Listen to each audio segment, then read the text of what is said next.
joining me. I was so happy when Rebecca contacted me to be able to be part of this program. And it is just always warms my heart to share Jewish wisdom with wise women and wise men too, if they come, but also especially wise women. So this book is a labor of love that Tina and I worked on for 18 years together. You would expect that this must be like the size of War and Peace, as far as like what could take 18 years. So it's very interesting that living in the present moment and how to embrace all that life has to give us and sometimes throw at us that we end up with. I don't think it was a book that could have been written any sooner and any quicker way, because we literally started this, and I started it even before the 18 years. I was working with some other people and they went off to do some other things. I started this project when I was the age that my daughter now is, which was I was 39, and I'll be 65 in a few weeks. And what my life has been through since over all those years, this is a distilled wisdom from all of that. You know, life, death, marriages, not my divorce, but divorces and things with Tina's family and mental health issues and all sorts of things. Because how can you really write about living in the present moment and embracing life if you haven't yet had to do it? So I think that the infinite creator of the world arranged for the book to evolve in a way that, I don't know if any of you have ever saw the movie or read the book. I think it was called Jumanji. And it was about a game, a board game that came to life as you went through each piece. It was a little scary, like at each piece it came to life.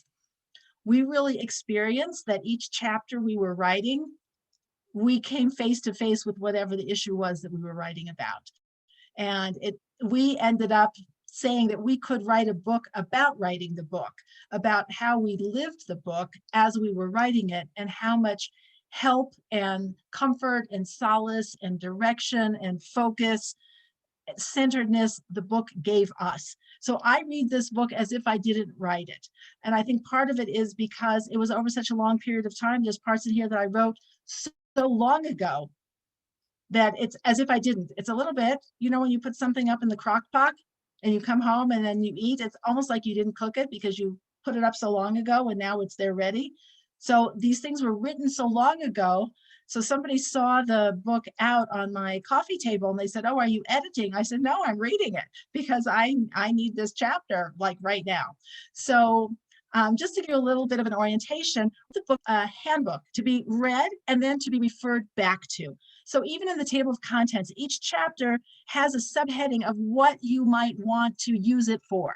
So for example, in the Passover room, since that was our most recent holiday, it was about, for example, maror, the bitter herbs. And the heading is, "Just because it's bitter doesn't mean it's bad. Appreciating lessons learned from challenges, pain, and loss." And so if you wanted to just like focus on that, and the metaphor we used was of a house, living in the house of the present moment, and that each of these chapters are rooms and little alcoves within rooms, almost like you could go there. I said, what I now want to do is build this place. Now that we have the book, now I want to build the place where one could go to experience this and engage with the ideas. So I wanted to focus today, and Rebecca, I had given her a couple of options of what we could focus on. So we're focusing on unwrapping the gifts that God gives us, the world gives to us, and our life gives to us, and how to embrace those in the present moment with joy and happiness. So I want to refer back to Passover, which you might think is really long gone. Your box of matzah might well be done and just a little empty box of crumbs by now. But the truth is in our tradition, we're told we're supposed to remember the Exodus from Egypt, the Passover, every single day of our lives. And that's the other dimension of our book, which is we don't treat the holidays as if they are events on the calendar, but rather opportunities to go through an experiential workshop and to take from it something that we want to live with for the rest of the year, where we can always access matzah. We can always access charosis, the sweet mixture that we dip our maror, our bitter herbs, into. So we're going to use that today as the metaphor for how to unwrap the present, unwrap the gift, We say the present moment is called a present because it truly is a gift. The past we know is history and no longer exists. The future doesn't yet exist. And the only moment we have is the present moment. And that's why it's called a gift. And yet we have to unwrap it. So the metaphor that comes to mind is whether you did it this year or you did as a child, but looking for the afikomen. Looking for the afikomen. I know that was always a highlight in our family. Who got to find the afikomen? And how do you know that something is a present? It says, if somebody says, I have a present for you, usually it comes wrapped. There's something that is on there, even if it's just like a little bow. I happen actually to be a big fan of the clear cellophane wrapping. It always makes it look interesting, even if it's just like, I don't know, hardly anything on the inside. But there's something about something being wrapped up that tells us it's a present and makes us excited to open it and to discover what it is. And the truth is a lot of the moments in our lives are gifts that are very, very much wrapped. They are obscured, they are clouded. Some of them, as we say, some of them seem to be wrapped in the funnies, or this, I don't know what section of the paper they are wrapped in, but it's like, what kind of a present is this? And to be able to unwrap it and see what's in here for me. What is in here for me to discover? What skill, what quality, what something is there for me to spiritually grow from this experience? And that's what the afikomen represents, is the ability to look for the hidden aspects of any circumstance we are in. Most of us have I'm sorry to go back, is the afikomen is just a piece of matzah, okay? It doesn't get any more basic than that. Flour and water, crunchy, crumbly. It's not that exciting. But that's truly the moments of most of our lives. They're not such exciting moments necessarily, right? We do ordinary things. You go to the store, you stand in line, you buy your things. You do a load of wash, you empty the dishwasher, you pick up a kid at school. I mean, most of our lives are around ordinariness. And yet it is that ordinariness that has the potential to be seen as an incredible opportunity for spiritual growth and for contemplation and for elevation, if we know that that's what the opportunity is. We don't want to be the people who wait for the catastrophic event in order to have a spiritual opportunity to grow, because God willing, we won't have so many of them. But when we are embracing and taking just the matzah, the ordinary matzah, I mean, it's just like one step up from glue. You made paste when you were little out of flour and water. It's like one step up from that. It's so ordinary, and yet it's considered holy. And this is what everybody's looking for. So how do we take an ordinary moment and look for it and find the opportunity? Who knows what it is? Is it patience that is being called for? People say, oh, I want to be a patient person. Well, there's only one way to become a patient person, which is to encounter people who drive you crazy and make you feel impatient, because otherwise you don't have anything to work on. It's like saying, I want to get fit, but I don't really want to go to the gym. I want to walk. I just want to sit on the couch, but I want to be fit. It's like, it's not going to happen. You have to go into the workroom and have some resistance. So everything that we develop is developed in the face of resistance, which is going to be the thing we don't want in order to get the thing that we do want. So those moments, standing in line, being involved and engaged with ordinariness, that is the afikomen of life, and trying to find and uncover how we can relate to that. But if you remember, there's other things at the Passover Seder. I don't know, can you tell me if you were at a Seder this year, did anybody eat maror? Did anybody eat bitter herbs or horseradish or anything like that? Anybody have any of that? Okay. Yeah, okay, maror. Yes.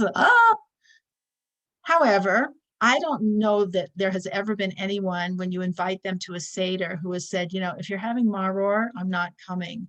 If that's going to be on the Seder plate, then it's not for me. It's like, of course it's on the Seder plate. It's one of the required things on the Seder plate. It's like, why do we have to have bitterness? It's like, because that's what life is. Life has bitterness in it. It's part of the plate. Just like the 4 food groups, it's one of the food groups of our life are things that are bitter. But it's interesting because we don't call it bad. Nobody ever says, pass me some of that bad stuff. They'll say it's bitter, it's strong, it's painful. They may use a lot of different words, so that when we when we go through a process in our lives by naming what we are experiencing rather than judging it, we will be able to reduce the suffering around it and be able to learn from it. If I say an experience was very painful, and it was very sad, and it was very difficult, and it was very challenging, that tells me how I'm experiencing it. If I say that it's bad, as soon as I judge it, in a way, I've closed the door on my ability to gain anything from it. So if we notice on the Seder plate, we're not asked to eat a pile of nails. It's not, broken glass. It's food. I mean, even that horseradish is food, which means that it has the ability to nourish. And there's something about, especially, I don't know, young people more so, they relish the opportunity to be able to eat that maror. It's like, I'm going to have a big piece, or I'm having a whole spoonful, and their faces are turning bright red, and the steam's coming out of their ears, and they're guzzling water. Like, why did you even do that? So there is something about human nature that can embrace pain, that can embrace something that is painful and difficult when we can see that it could be beneficial, when we could see that we could have an experience that we could grow from.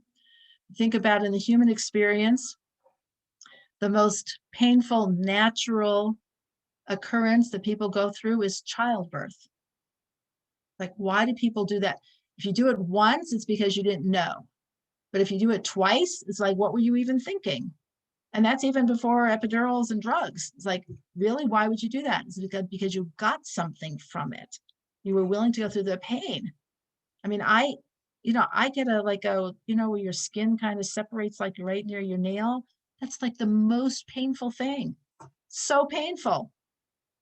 I don't like pain. As soon as I go to the dentist, I'm like, give me whatever you can give me. I want medication. So we don't want pain. And yet what really bothers us is if the pain is purposeless, if there's nothing that I can benefit from, I don't get anything from it. So to be subjected to pain with no purpose, that's what we call bad. But pain that can be identified as being purposeful or beneficial in some way, that we're actually willing to do. We are willing to do it. So it says the Jewish people, when they were in Egypt, you ever think about, if anybody, I'm looking at your names here, so I see a Rebecca, but I'm not seeing any Miriams, for example. But can you imagine being named bitterness as your name? That's like what Miriam means, bitter waters. Here's my beautiful little girl. I'm going to call her Bitter Waters. It's like, that's interesting. Do you hate her? It's like, no, that's the reality. It was a bitter time. She was born during a time of enslavement, very painful and bitter. But her name, Miriam, can also be read as Mayrim, which means to elevate. It says that Miriam was the one, she was the leader of the Jewish people who elevated the people spiritually and gave them the trust, the energy, the focus to continue having children and building the Jewish people as there were decrees of death against the Jewish people. It says, you can be in a place of Marim, you can be in a place of bitterness, and you can have an opportunity of Mayrim, of elevation. And that is a choice to be able to see what we call stumbling blocks turn into stepping stones. That just because something is being piled on you doesn't mean that it has to overwhelm you, that there is a way to use it as a springboard for growth. So that maror, that bitterness, which is also related to Miriam's name, all of that is to teach us is that pain can be not that we want it, but it's there. It's there, and it's on our plate. And sometimes people will say, I have a really full plate. So it's okay to say, I have some maror on my plate. And the reality is everybody does, because part of what adds to our suffering is we think we're the only ones. I'm the only one that got stuck with the maror. Like, what if you went to someone's Seder and said, well, no one's having maror except Ellyn? Be like, I'm not having it. But if I say, no, actually everybody is getting maror, it's like, okay. If that's what it is, then I can embrace it. Then I actually can embrace it. But how do you do it? How do you do it? So we take a lesson from Miriam as well. It says that her inspiration is that she was able to hold out a vision of future redemption. Now, mind you, she started this when she was a little girl, and the Jewish people were not redeemed until she was in her 80s. So this was a very long-term plan. And yet it was enough that built the Jewish people into millions of people who hung on. They hung on, and they created the very people who were redeemed. So that process of just going forward and having a vision. When we talk about living in the present moment, one of the things I did that inspired me to write this book is going through the self-help in the bookstore area where you see living in the present moment. There's Buddhist books, there's Christian books, there's New Agey books, there's all these books. And I'm like, where's the Jewish book? Where is the Jewish book about living in the present moment? We're the masters of living in the present moment. Where's our book? So as I was writing it, after I say over throughout these decades, I would keep making trips and going online and checking, like, has anybody written this book yet? Has anybody written this book yet? So they didn't, they haven't. So I was still glad that the space was there for us to have it. But it's interesting, some of the other perspectives about living in the present moment. Many of them advocate, especially from a Buddhist perspective, if I am understanding this correctly. And I just want to add that the Buddhist books are usually written by Jewish people, which I always find kind of interesting and funny. So it's Jewish people writing Buddhist books. But the idea of living in the present there, from a Buddhist perspective, and some of these others, is forget about the past, don't think about the past, and don't think about the future, just be in the present.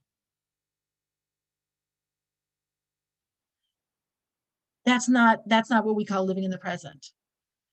The past, a person who doesn't remember their past or think about their past, we call that amnesia. Last I checked, that's not really a great place to be operating from. And a person who can't think about the future, that's called adolescence. That's like where you don't think about the consequences of anything you're doing. You're just so in the moment. It's like, we don't want that. Our challenge is the past and the future challenge us because we take them in the wrong direction. When we think about the past and get tripped up is when we are in a place of regret and pain and would have and should have and could have. Then being in that kind of a past, that's not so helpful. And the future, I tend to be this person. The future focus is about anxiety and worry and fear. What's going to happen? This is going to, what's going to happen? What's going to happen? This is going to happen. Predictions, fear, worry, all that. We use our imagination to conjure up things that scare us to death, immobilize us. So we use our memory to pull ourselves down, and we use our imagination to freak ourselves out. That's not helpful. So in those cases, you're right. Let go of that future, and let go of that past. That's not helping you. But God gave us memory and imagination for a reason. Memory is to remind us of what we learned. That's wisdom. What wisdom did I gain from this experience? I don't want to let go of that. And my imagination for a future is, what's my inspiring vision? What am I working toward? What am I going toward that is good? That's my light. That's my beacon in front of me. When I bring those two things to any moment I'm currently experiencing, that's the Jewish definition of living in the present moment. At any moment, I want to bring wisdom from the past and inspiration for the future to whatever moment I'm experiencing now. So now I'm not going to do a screen share because I don't have the Hebrew text to write up, but I hope you'll be able to follow this. Our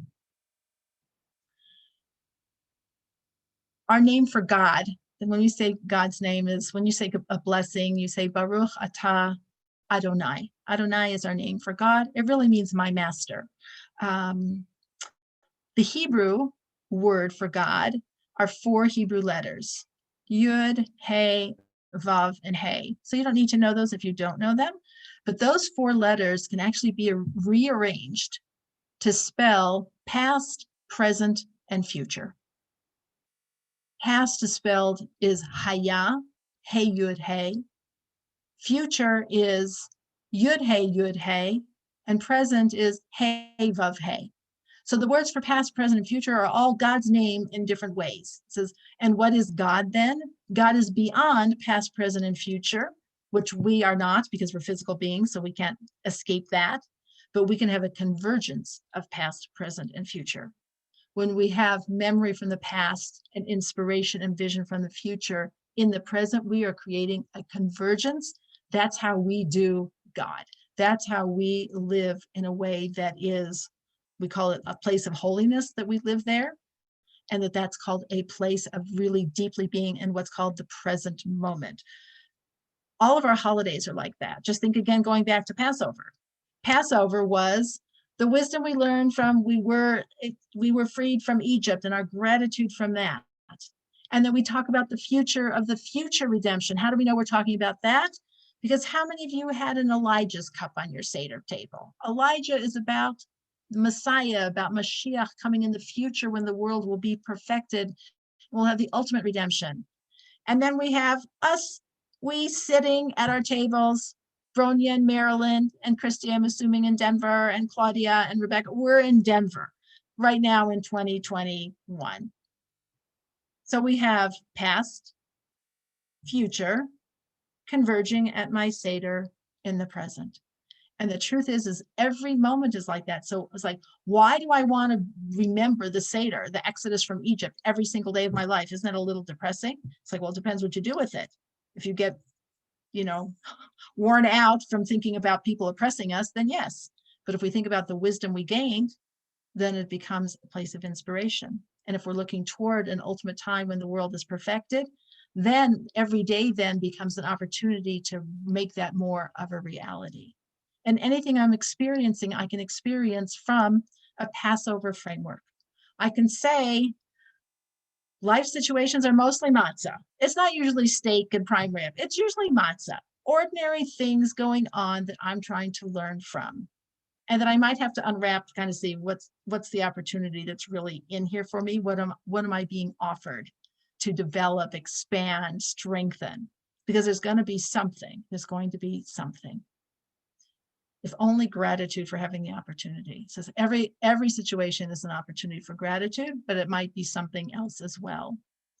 And I can say there's maror on my plate. There's maror.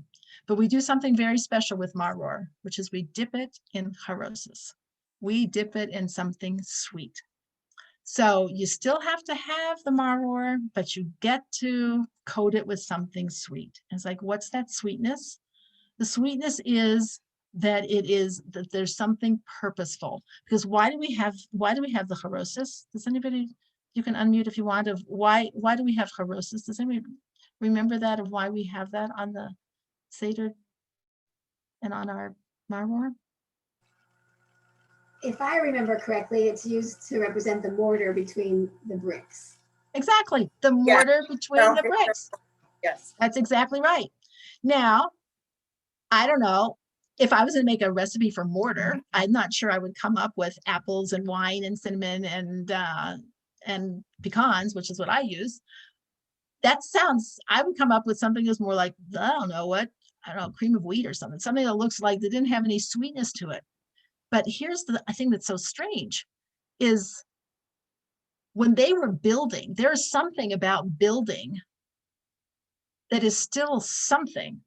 It's still, there's like still some purpose, like they made something. And so it was bitter, but the brick means actually something purposeful.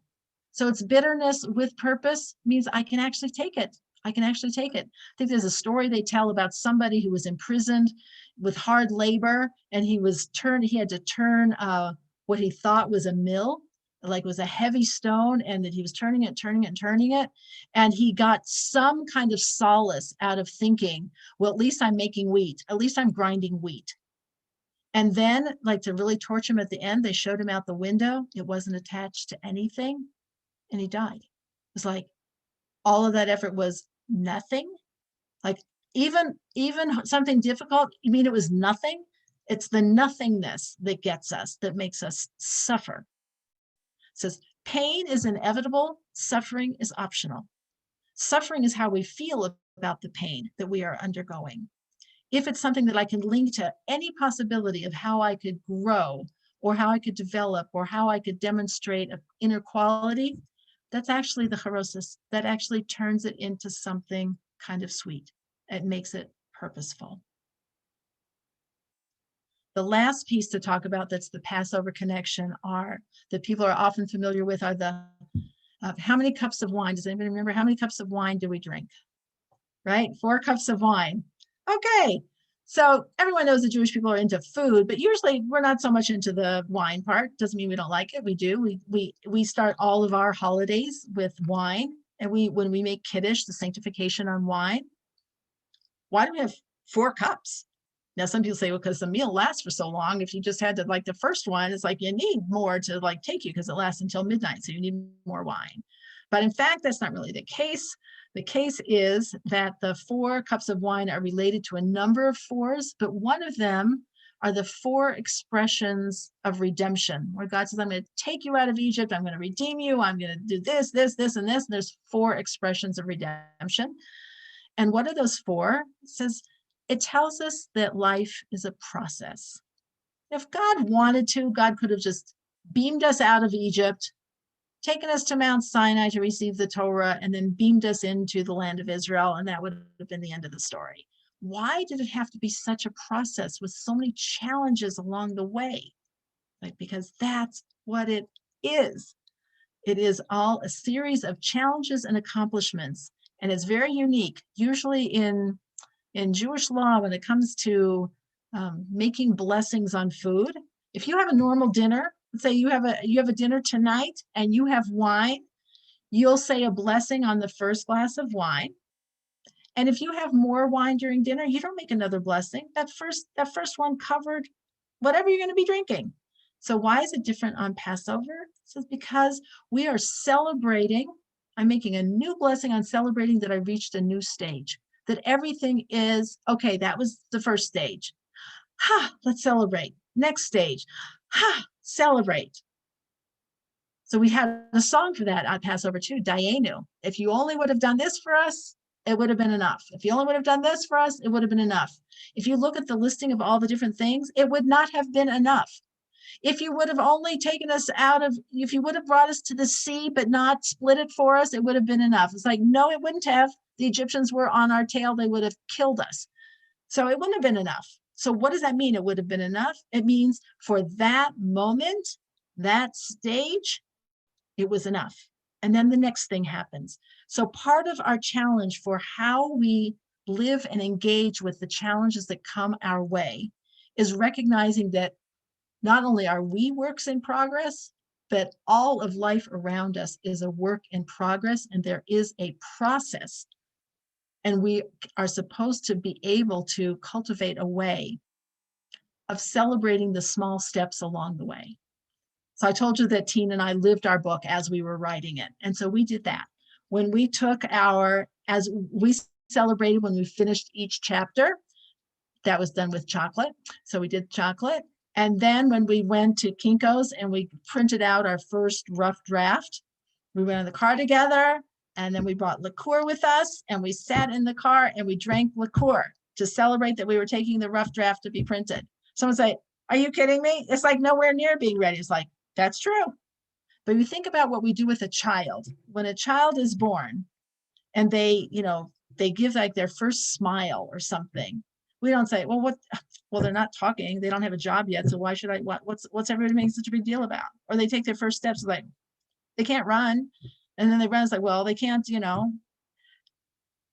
We know that life is an unfolding process. We tend to relegate it to a certain stage of our lives and forget that it has to do with our entire life, and that we are blossoming and blooming and in a process that is ongoing. And and those babies, they fall when they're trying to walk. They keep falling. And guess what they do? They just get up. Like they just get up. So when we know that's what's going on, we can have a different attitude toward it. So we pick ourselves up and just move forward. Let's pick ourselves up and just move forward and celebrate every step along the way. So I'll tell you, my son teaches in a yeshiva in Israel, and it's a program for American boys after they graduate high school. And most of the boys come from schools where they've had a very strong Jewish education, but just like anywhere, not all the boys are totally into it. And there was one boy, this was a number of years ago, and he was really not motivated. He didn't have the skills. He didn't really want to be there. His parents kind of sent him. And he was thinking of leaving, and he talked to my son, and he said, my son said, let me help you, like we'll work together. And so they started learning, and they were learning pages of Talmud, which are very challenging. Normally, people celebrate once they finished an entire, what's called a tractate of Talmud. They finish it and they have a big party. Well, this boy finished one paragraph. And our son went to the head of the yeshiva and said, I'll just call him Moshe. Can I make a party for Moshe? We finished his first paragraph. It's like, absolutely, absolutely. There's not a question, don't even ask. Of course, it could have been to celebrate one word. What is for him the thing? Like, what did you get through? Is like, celebrate it.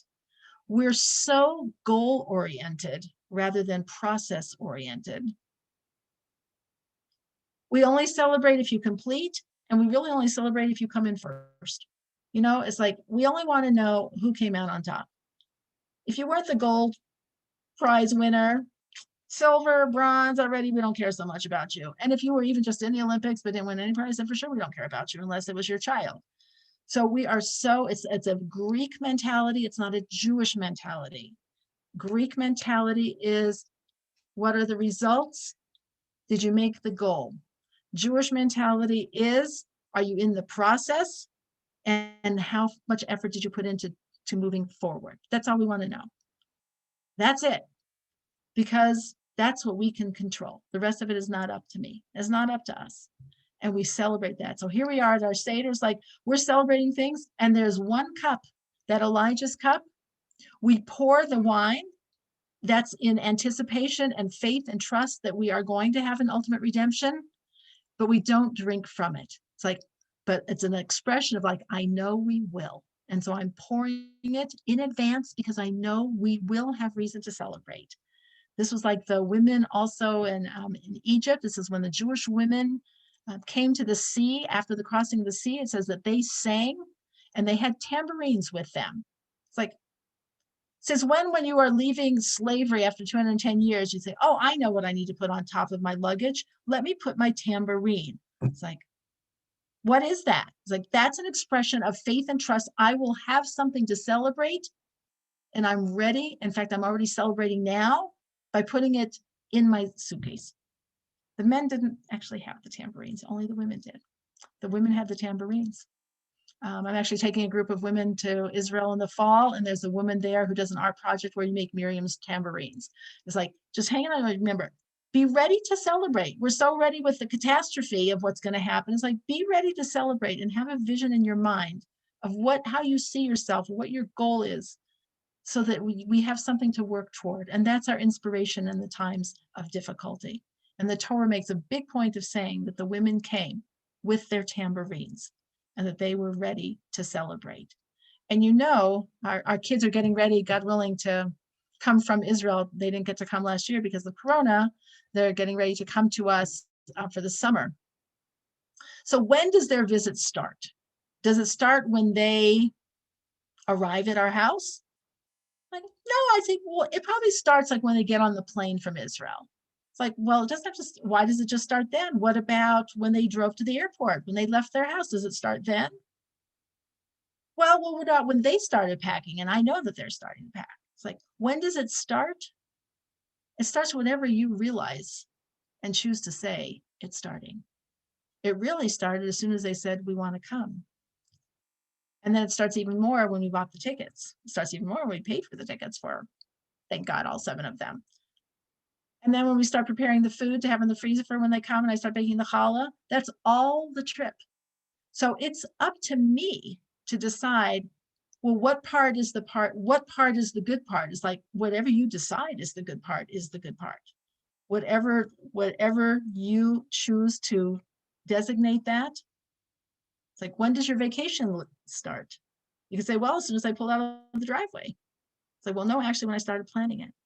So when something is in our mind, that's called living in a place of redemption, even if it has not yet happened. And you think like, wow, I'm like, that's so above me. I can't really do that. It's like, yes, we all do that. We did that at our Seder. We poured Elijah's cup, even though it wasn't time to drink. It's like the redemption is coming. Redemption is coming. So having this mindset is, whether it's at the global level, the communal level, or the individual personal level, that was the point of our writing this, is saying, take Pesach with you. Just because it's almost Shavuot, it's like, it's always Pesach. It's always Shavuot. It's always Hanukkah. It's always Rosh Hashanah. It's always Yom Kippur.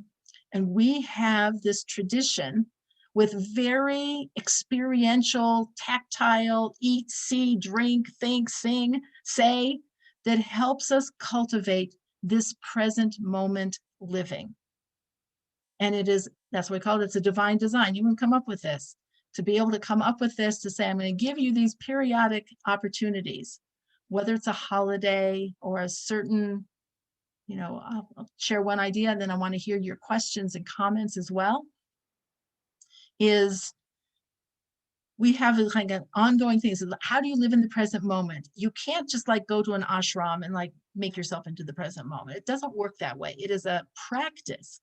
You practice it by going through these different experiences and having something hands-on, reviewing it. But instead of having it be an esoteric, just think about it thing, it's like, no, I'll give you some maror, I'll give you some matzah, I'll give you some charosis, I'll give you 4 cups of wine, I'll give you afikomen. And then you can, it's kind of like once you can see it from that perspective, it's like, oh, how come I never noticed this before? So I want to give one thing. I don't know if people have mezuzahs in their homes, but many Jewish people have a mezuzah on their front door. And actually, mezuzahs belong on every door in the house except for the bathroom, which is kind of interesting. It's a great way to go shopping, to say, oh, I didn't know that. Now I can go shopping for more mezuzahs. So one of the things I love about the mezuzah, and we discuss it also in the book, because it's something you don't have to wait for a holiday to happen, is the word mezuzah comes from the word zuz. Zuz means move. If you're ever in Israel and on the bus, and the driver of the bus says, zuz, zuz, like move, move, go back, move back. So zuz means move. A mezuzah is a move. And what's moving? It says, you are. Even in our own homes, when we go from one room into another, our spiritual opportunities change. My opportunity in my living room is different than my opportunity in my bedroom. It's different than the opportunity in my kitchen. And not only is it different from room to room, it's different from moment to moment. So even though, a lot of us have been spending a lot of time at home during the past year, during Corona, and sometimes you start feeling like I'm going around in circles, like I have not left this place. It's like, that's an illusion. That's an illusion. Kind of like the same illusion that we have that the Earth's not spinning. Do you ever notice that? I don't feel the Earth spinning. I don't feel it spinning. I don't feel it rotating around the sun. I don't feel any of that. Does that mean it's not happening? No. So really everything is moving. It's always moving. It's an illusion that anything is staying still. Which means that when I walk from one room into the next, from one day to the next, and I'm aware of my mezuzah, and I'm looking like, things have changed. There's a new possibility here. I may be wearing my same bathrobe, my same sweats or whatever, but really time has moved. And even the time-space continuum, if you will, from the taking a more physics approach, the time-space intersection has changed. It's changed, which means that the possibilities have changed. So even a mezuzah, simple little thing on our door, can be a reminder to live in the present moment and unwrap the opportunity and the potential that is happening right then. Who knows what it is? I happen to be married, very grateful. My husband walks into the room while I'm doing something, or I walk through the living room going into the study. What's my opportunity? I could say, he's reading whatever. Can I get you something from the refrigerator? Do you want a snack? Is there something I can get you before I go into the study? Simple thing. An act of kindness to someone who I live with is my opportunity as I move from one room to the next. If we see that, then we can see our lives as an unending kaleidoscope of shifting colors, sights, possibilities, and moments to unwrap and to enjoy. My Pleasure. first response is that I want to take you to my Seder next year so I can glean all this wisdom and learn more. You can just take the book. You I can can read it and have it. There you go. The book sounds like a well worthwhile read and something to have as a reminder.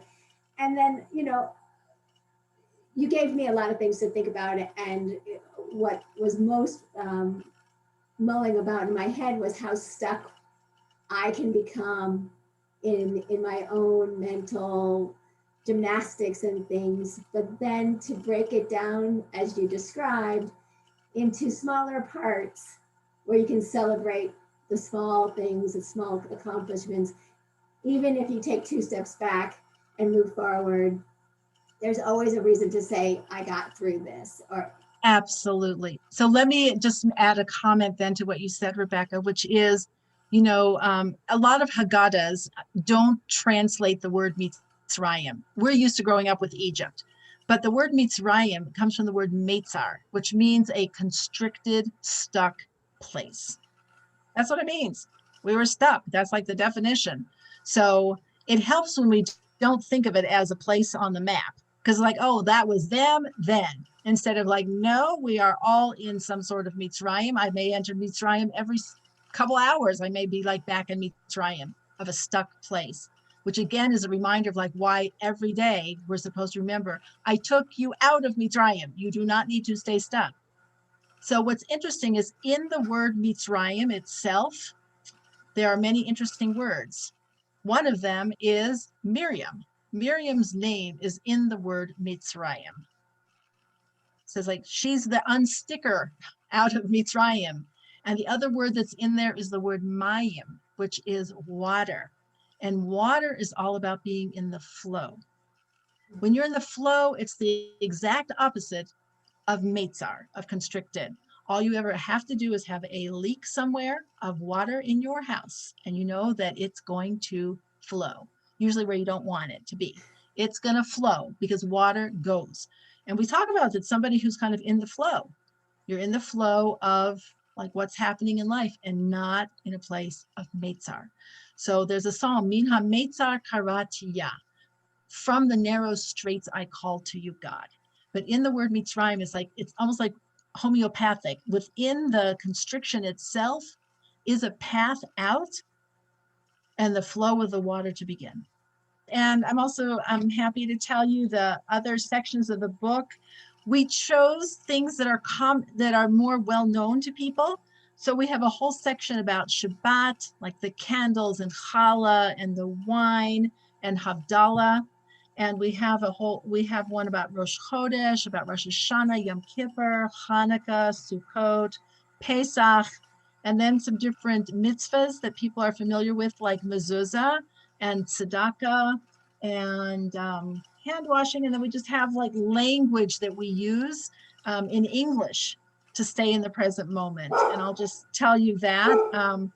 What is the difference between being paralyzed versus poised, entering the world of making predictions rather than preparations, being in a place of trading control for being able to manage, and being responsive rather than reactive, and searching for security rather than safety. And that those are just English words. We call that the library of the mind, because the language we use to describe our reality is going to determine our response to it.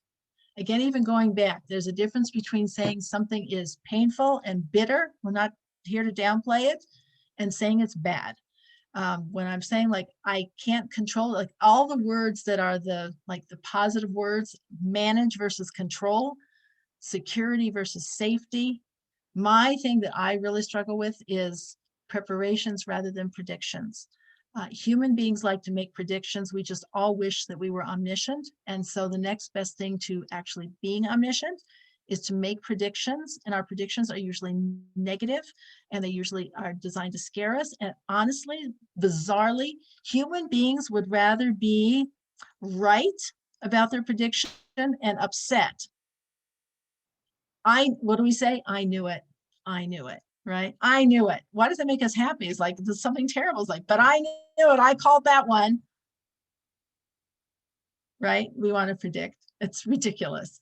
Instead of preparations. So then going back to Miriam, she did everything she could to prepare the Jewish people for redemption rather than predicting when it was going to be. It's like, it's going to be. My job is to make preparations. Preparations are things that are reasonable and normal and takes you away from the predictions. Prediction is a desire for control. Preparations is a desire to manage.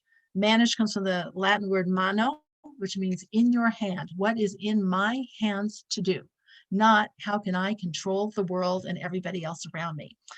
And so far in my life, I've noticed that no one is reading my script that I prepared for them, including me. So I don't know where I think that all this is working out exactly according to my predictions, because it's not. Anything you could say about loneliness, isolation, anything about that? Thank you for your question. We don't address it directly in the book, other than people's struggles with all sorts of painful situations. I do have other things to say about it. It's not in the book, which is about loneliness and isolation, is that the antidote to loneliness and isolation is always reaching out to other people rather than waiting to be reached out to. That is, the challenge is that when people are feeling lonely and isolated, they don't have the energy to do that. But I'll share a story with you that's a true story about a woman who she actually went to go see her psychiatrist because she was really so depressed. She had no friends. There was no one in her life. And she was just really withdrawn and lonely. And he said, well, what do you like to do? And she said, not really so much. He said, well, what do you like? She goes, I like African violets. And he's like, okay, great. I want you to go buy 200 African violets and give them away. Oh, And she did it. And that turned into a thing because, of course, you give people a present. How do people feel when you give them a present? They're happy, And so she gave these to different, just random people, which brought smiles to their faces, made her feel so good.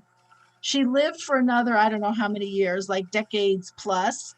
And by the time she became known as just like the African violet lady. And it came time to her funeral, and there were like hundreds of people who came to her funeral because she had touched them. It's like, so we think like, so what's the key? So Jewishly, the key is reaching out. So as much as we would like other people to reach out towards us, the real key to when someone is feeling lonely is to reach out towards others. And the reason is that when we reach out to other people, we form a connection with them. We actually care possibly more about them than they do about us.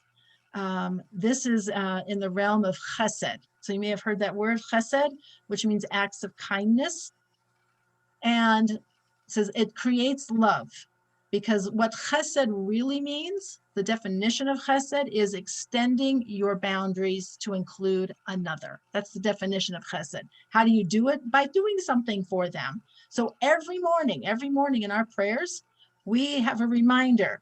These are the things that we're supposed to be keeping in mind. And it doesn't say, just for the record, it doesn't say keep kosher, light your candles on time, or I don't know whatever. It doesn't say any of those things. Not that we are not supposed to be doing those things.